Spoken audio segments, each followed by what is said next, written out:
Fatalo fatule pa ia mal mamalo tato tunu lo fa fonga tapo ai mai tato la mo Wellington i lunga tato li George si fonga la mo tasi ono tesmal tas fa mo le ngata fo i lunga tato Facebook ia tato YouTube fo ia meso tato app ona mā'au al tele o tato au fa fonga le la mo Wellington e tai nani fo fatalo fa mamalo tato tunu ta fa fia le la langi ro mo mai ai le tato fa salonga ne fo i tu la le o o tato ye se taimi taua a se taimi foi sa lupe pe on tau silsila mai ia leo matou faatasi atu ma le Tōfā Li'amanaia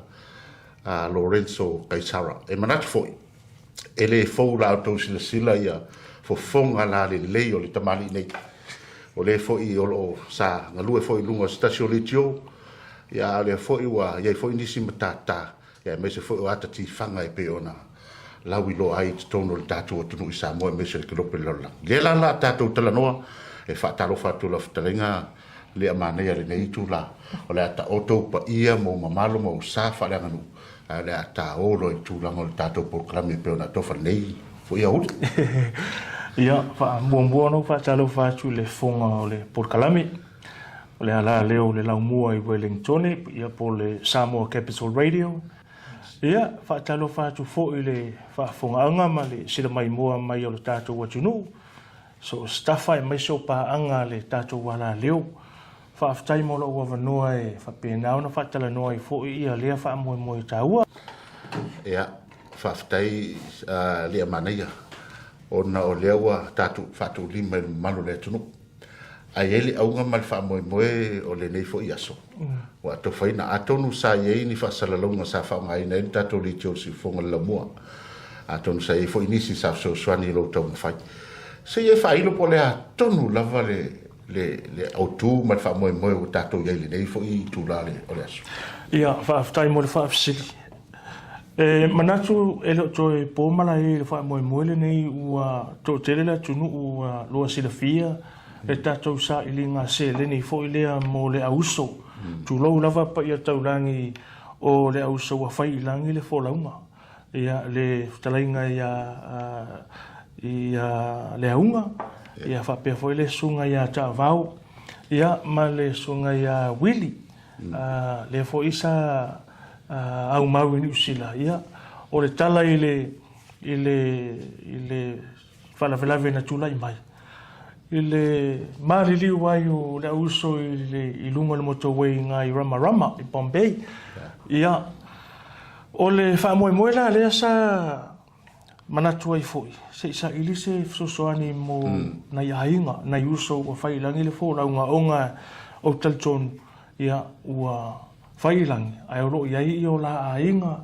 ai maise o alo ma fanau o fea atua i ai o lea ua motusia e le gata le mafutaga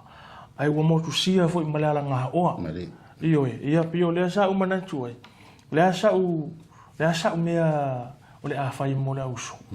sili foi lea fa'aleagaga le agai fa'aleagaga le galuega sili ala ai o le alofa atu ia mo e ua mafatia ai maise o lea sa tapua ia faiva o i latou o le amalaga mai ia ae motusia fa'afuase'i ia le mafutaga o lea na manatu ai loa se'i fai sina sailiga seleni fa'aogā i au ala fa'apalagi ia po au ala fa'aona po nei au ala faigofie ia sa fa'aogā i loa ia le upega tafa'ilagi o le Givealittle i lo'u talitonuga e sili atu ona talitonuina i le lautele mai tāua e keep accountable ma le transparency o sailiga seleni o lea la na o manatu ai loa ia manaia le fai o le tatou Givealittle ua na fai se tatou tausala i ngau Sāmoa au le Givealittle le sa fai ma sa loa e fetu e 10% o tangata e lehe o ni Sāmoa papālangi Asia ingikia io e o ai tangata fo ngale le atu Europa sa fa pe na ona lo fa mai tatou fa moi ia pe la unga na le ala sa tapunia loa ile asomuli o Aukuso tapunia lo tatou fa moi le o Givealittle ia ma sa fa tali fo ia le process muli mai le Givealittle ona ia fo ia la tau paperwork ma tulanga fa pena ina ia mauti noa o lo le lei i le whaangasolonga o le process. Le ma release mai lo le seleni. Ia le aunga lana fa moi moi. Te ua o malanga mai ai. Mo le tuere nganga le fa taisi le la i le tātou kompania le PacificEzy Money. Ia whapea ia le tātou car rentals ale Moana Rentals. Mo le fesoasoani mai i lo whatau wha. Ia o te malanga mai. Se i whailoai. E whailoai mana i ainga. Ia mama moli aloha ia le mea alofa e le mai ia te au. Ai mai lo tātou atunu'u. Ma le atunu'u ni sila. Ya malo fa tai o leo e tari mamlama sai fo ini sfesili toi tau sili fa malama mati a leo e tari ama ta otore ato nga pe ona ele fa moi ai fa malo fa tai sai so tau langona masalo salo e tau amatai no mafofo ele tulangi no tupu fa lave wa yairu langona fo ile te tau ona faise sai so tau masalo nga pe ono tali mai tangata pe fo fa ngala vale tulanga fo ile ye ni so tale ni maro la wido i tono ni sila o mfai ona sosoani i lou mafau whaiena ona whain wha moe moe. Whawhitai, mo le whawhisili. O le upu muni lawa ia sile la e. Sa ia umanatu fo ia e tali mai ia tangata. E le ai sa umanatu e o le numero e lelo tatu sa inga sile. O lau le talo i le atua a maua se lima se lau pe a whi whawhitai o le sao le na. Ia e vi ia le lo whamaranga le leo le atua. E māe'a ane lo tatu wha moe moe. Ia ua whiololo le tātou se leni ai na o wha moe moe e moi lava fo i peona e tā ua nisi o anga waa ia te au ai e le ai se wha maua lungo o seisi me wha pea sa wha moe moe lava i le nganga o le atua malana taita inga ina ia fesoasoani mai i lo vai vai ai maisi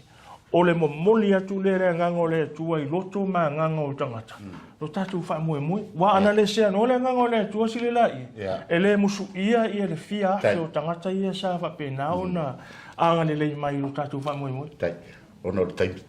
ai o le ase e ise e va noe mfa ona fa lo wa fia se le nganga le malo le tu wa fa fon ta po me o tatu fa tai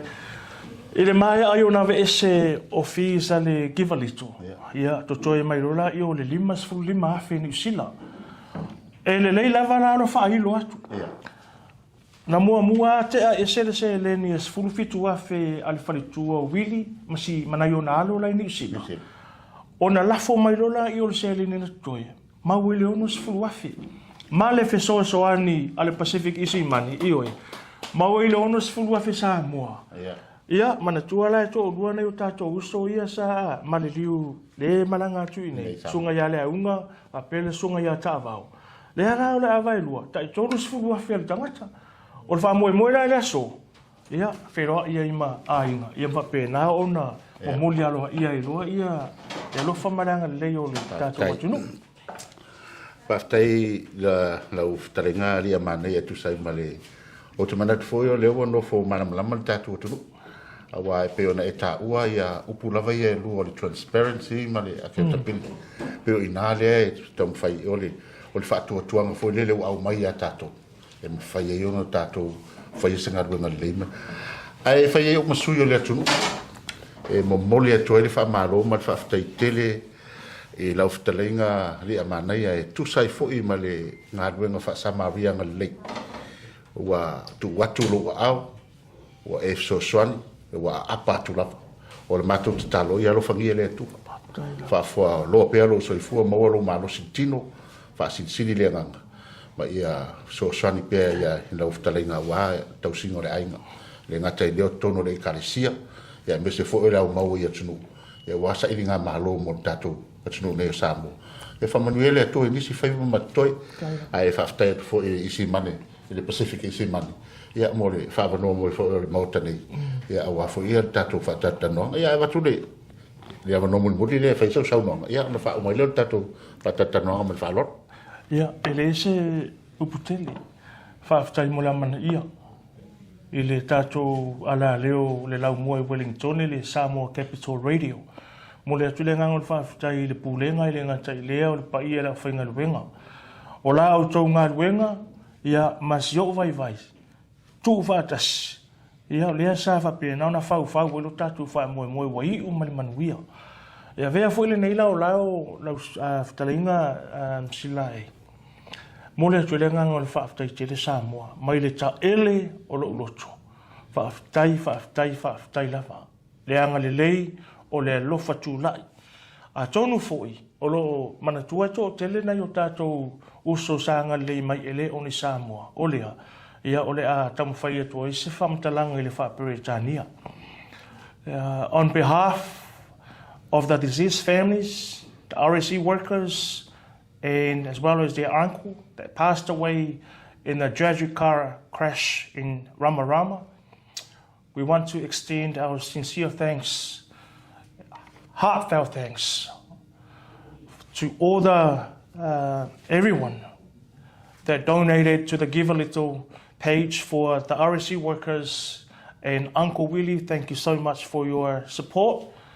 Your generosity has been felt, not only the families of the deceased, but Samoans in New Zealand and all over the world. Thank you very much. May God bless you. Ia, whaamanuia lea tua Sāmoa, toi whaatutumu ia le se leni o whaungangauina. Ia, ai ola lo nei whaatauwaa, whaasoifua ia.